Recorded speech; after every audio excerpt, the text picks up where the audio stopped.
तुमचे कुशालकायेक घेवन आयला म्हजे नोय कांतार पिराय. पिराय पिराय काडटा तेन्ना आमी व्हडले जायत वतात. कोण लांब कोण मोडयलो आसता, पूण पिराय आमची वाडत वता. पिराय केन्नाच देंवूं ना. पिराय पिराय पिराय पिराय जायते भाशेची आसतात.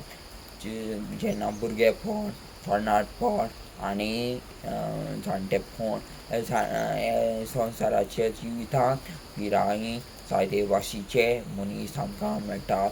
पिराय पिराय पिराय आमची केन्नाच देंवना, वाडत वेता.